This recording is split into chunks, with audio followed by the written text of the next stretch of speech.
Welcome everyone to this presentation.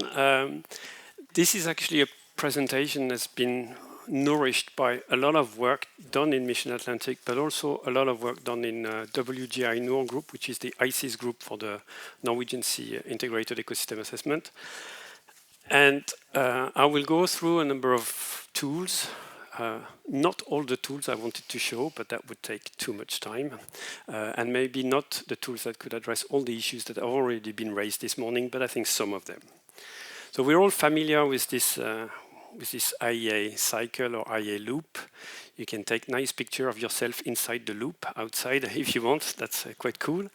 I'm not sure we're all following that loop exactly to the letter, but we are somehow doing more or less that. But when we do that, we face a number of challenges, and I think some of the challenges can be addressed with new tools. Tools that we are starting to use in IEAs or that we are not yet using in IEAs, but we could. So I'll start by pointing at some of the few tools that I would like to address with some of the tools and then show you some tools that I think can provide an answer there. So one of the main challenge is integration. We know how to deal with individual fish stock data, individual climate information, individual maybe economical information and so on, but how to integrate all of this, how to integrate information from different aspects of the ecosystem, how to go from these single indicators to broader understanding, and how to consider multiple pressure and cumulative impacts. Dave, that's something that is hard to do. The other challenge, and we've heard already a little bit about this this morning, is thinking ahead. Assessment traditionally has been really looking into what has happened and what is the situation now, but it's not saying very much about what is coming upon us. So how do we forecast ecosystem changes in the short term? How do we anticipate emerging issues and important changes that are upcoming? And how do we prepare to resist, adapt, or direct these changes? And the third category of challenge, I think, is dialogue and communication. We've heard several mentions of stakeholders, but it's I tend to call them users or end users more than stakeholders because it's a broad community and it includes managers and policymakers and so on. But communication is difficult, it's a challenge, and making the IEA science relevant for decision making is also a big challenge. So I'll try to go through a few tools that I think address some aspects of these challenges. So I'll go through 8 tools. The first one is a food web assessment. Second one is an ecosystem status summary, and these 2 tools can contribute to ecosystem integration. Third is ecological forecasts. Fourth is horizon scanning. And fifth is foresights. And these can contribute to thinking ahead. And the IEA Explorer is number 6. IEA Oracle is number 7. And tailored reports is number 8. And these can contribute to dialogue and communication. So I will go very quickly through these different tools, and hopefully you'll have some things to take home with you. I hope so. So food web assessment, very briefly, it's a quantitative assessment of the past change, but in multiple species or multiple groups at the same time and of their interaction. And that's something we've done for the Norwegian Sea. So again, it's an assessment. It's not a food web simulation model. It's a food web assessment model. It's trying to reconstruct the most likely past dynamics given a whole collection of observations that we've had from the past. So the example I'm showing here is mass balance. It's driven by data, many observational data. It's been built through a participatory framework, and it's very explicit about uncertainties in the past. And you have to think of the output of this model like the output of a stock assessment model, but for the food web of concern here. And what I want to show you is one output from this food web assessment. There are many possible outputs, but I'll just show you one output, and these are estimates of mortalities from the food web assessment for the specific case of herring, which is here, okay, in that model. And what you see here is total mortality on top right, and then fishing mortality on top left, which resembles very much what's coming out of the stock assessment. But something that is really new that you can get from a food web assessment is actually an estimate of the natural mortality. It's very, very uncertain, but we can get an estimate. And what's interesting is to look at what the stock assessment group is using right now, and it's this red bar, constant over time, 0.15. And what we show is with these models is that maybe in the 2010s that was a relatively good estimate or assumption, but before that and after that, maybe something different is happening. So food web assessment has a tool to integrate information across species and maybe feedback into stock assessment. That's tool number one. Tool number two is the ecosystem status summary. This is narratives, it's text. And it's a document we've been producing for the Norwegian Sea for 4 or 5 years now. And it's a document that's designed to synthesize information about across many ecosystem components for different users. So it starts with a highlight section that gives 1-2 sentences that summarize the key message about changes in the system for the different ecosystem components, from physics to primary production, zooplankton, fish, then it's going down to seabirds and marine mammals. And it's very concise messages that are for these individual categories and that are, again, discussed in a participatory manner in the group to make sure that we have messages that are quite clear. Below that is a slightly more extended and longer development on what we call the graphical summary, which comes back to the different elements of the changes, so the trend, the recent situation, what has happened in the recent years, how certain we are about these changes, and also the implications for the other parts of the system. So here we start seeing the connection and the integration coming in. Okay, and we cover the different elements there. And then below that is actually the longer reports with much more details. It's not that long, it's about 10, 15 pages, but we have details, we have references, we have graphs, and we have also a section that is called possible reasons for changes, where again, we integrate across the different ecosystem components. And that document, we have presented it to a range of possible end users, and as I mentioned this morning, the industry is interested in having this report annually, and they are now inviting us to present it at their meeting. So that's a new thing for us. So that was tool number two. Tool number three, ecological forecasts. So I'm not talking about long-term projections here, but I'm talking about 1 to 2 years forecasts. And you have to think of ecological forecasts in the same way as you think of a weather forecast. So you start from today's situation and you try to say something about the near future with some level of uncertainty. And we know that weather forecasts can be wrong and ecological forecasts can also be wrong. What we need to know is how certain or uncertain we are about them. And to produce ecological forecast, we need repeated measurements, repeated observations of what we want to forecast and also of what are the drivers that may change this value. And we need these measurements to be available quickly after they are made. And we need also some knowledge about the certainty or uncertainty about these measurements. We need models where we can connect the mechanisms that lead to the change in the variable that we are trying to forecast. So we need models that are causally grounded and that can be revised because it's an iterative process with a learning component. And then, very important, we need a forecast evaluation procedure in which we compare our forecast against what I call naive forecast. For example, for the weather, the naive forecast would be tomorrow's weather. It's going to be like today's weather. That's very easy to make. If you can't build a model that's better than that, your model is not worth very much.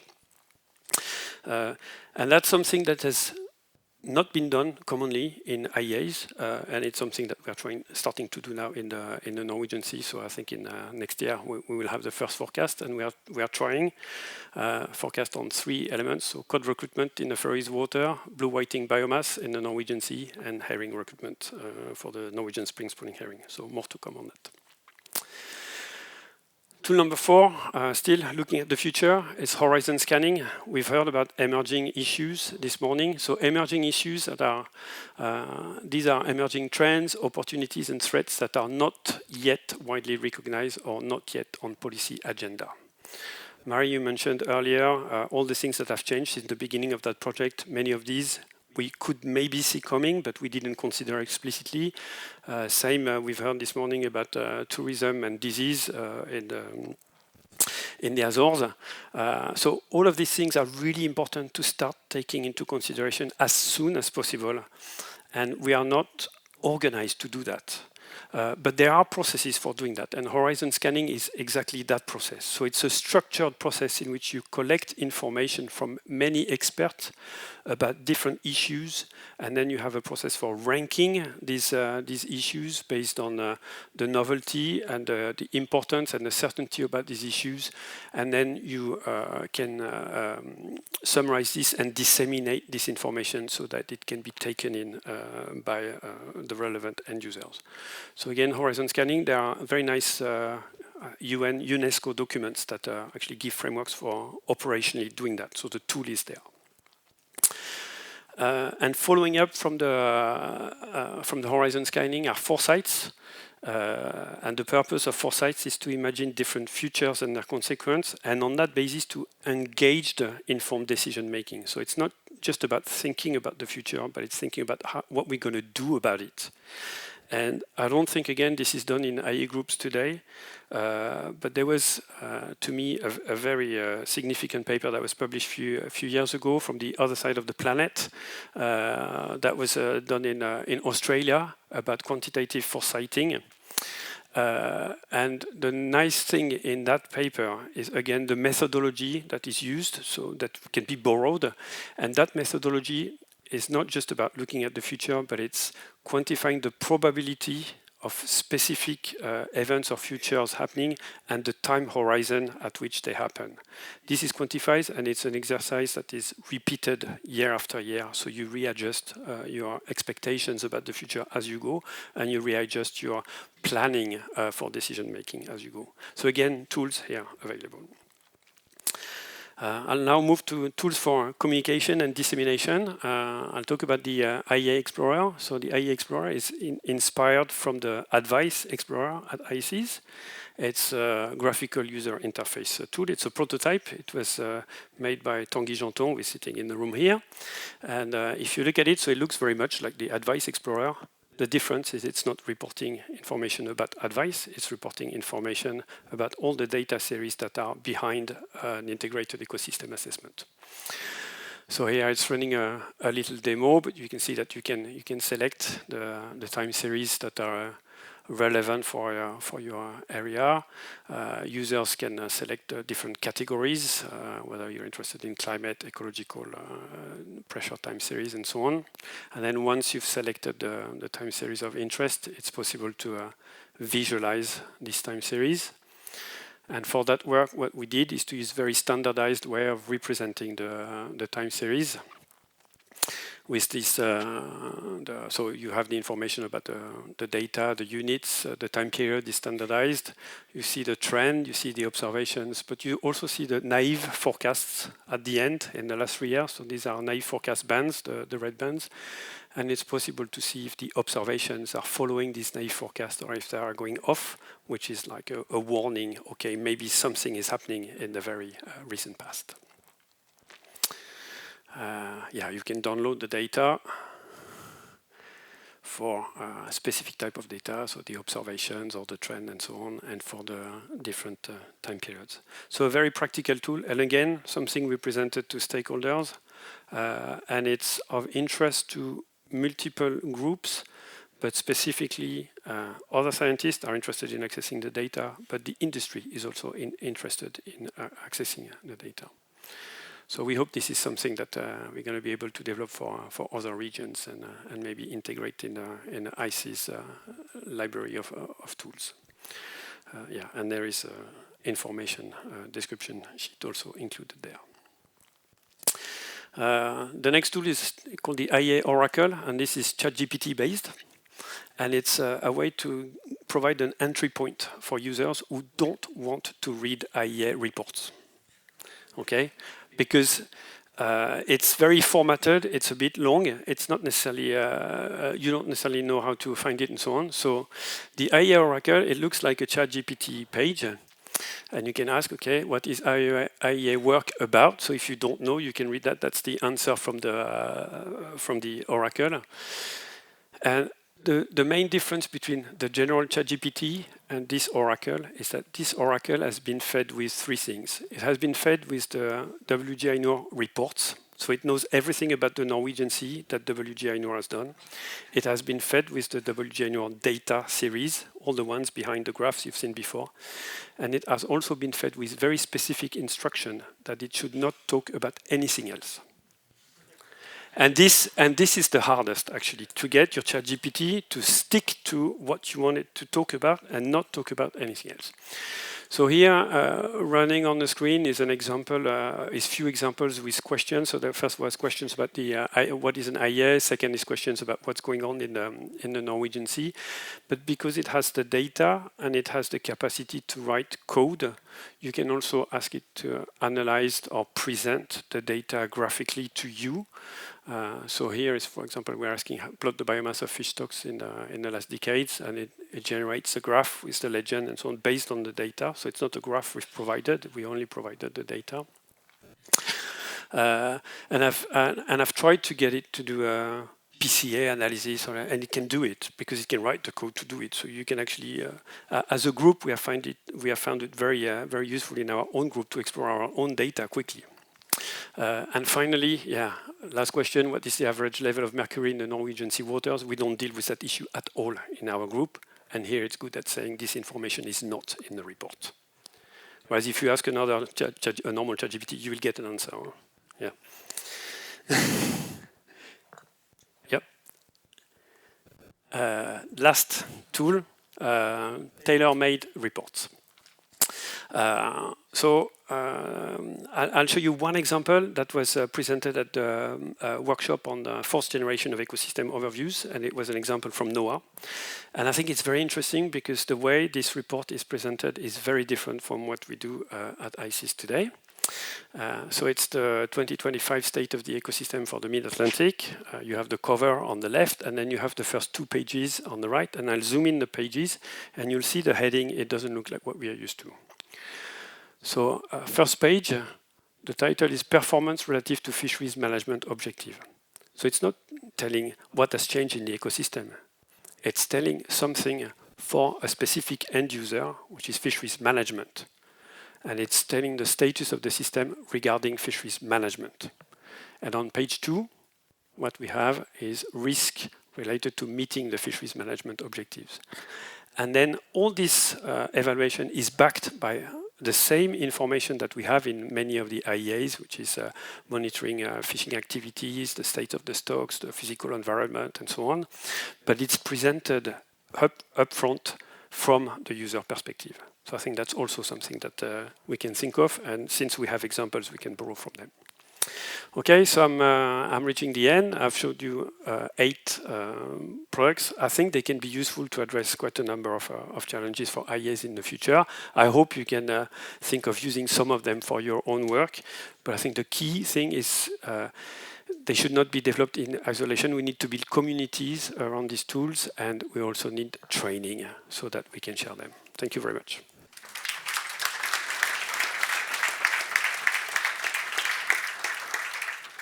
Thank you, Benjamin. That was really inspiring.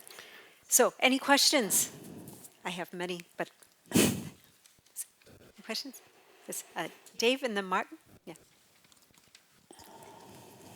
Just a quick one. You didn't include the infographics in the communications. Is there a reason for that? Because I think they're the open door to draw people in. There are many other things I wanted to include, Dave.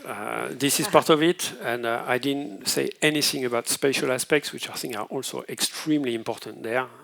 So I couldn't cover more. You've seen I've used all my time already. She was complaining 2 minutes. And so, but I think so. Again, And I'm not undermining all the tools we've already used, which I think are also very useful. But it's just, I think this is a panoply of things that we can include. Jacob Bentley suggested a Lego approach for the future ecosystem overviews. And I think we should adopt that Lego approach also for the tools we choose. So it's good that we have a range of tools available and we pick up the ones that are most relevant for our own IEA. Yeah, I agree. Cool. Yeah, okay. And then Martin. Yeah, thanks a lot, Benjamin. Super interesting and very relevant tools indeed. I have 1,000 questions, but maybe just one. I like the ecosystem status summaries a lot. The way that they are structured and how you move from the most urgent to sort of the details. In what way do you see that to replace or complement the existing ecosystem overview? So when we did that, we had some conflict with the secretariat actually, because it looked a bit like the overview, but it was not the overview. It was not an advice. And so there is the first thing it starts with is actually a disclaimer saying this is not IC's advice. But why did we do that? We did that because we thought that providing an update every year was very important. And the ecosystem overview with all the advisory drafting group and so on was taking too much time for us to, let's say, for it to be relevant after 1 year. So that was the main motivation. A lot of what we do in the ecosystem status summary feeds in to the overview when it's time for the overview. But the big difference is we can do it ourselves. We don't need a whole drafting committee to do it, and we can update it every year. I found it very, very useful, and I think it could be something that could be adopted by other IEA groups as well, so that there's almost a formal way of reporting every year. But we need the infographics, Dave is right, exactly. Because it doesn't look right. Thank you very much. Thank you very much. That was excellent and lots of fantastic ideas.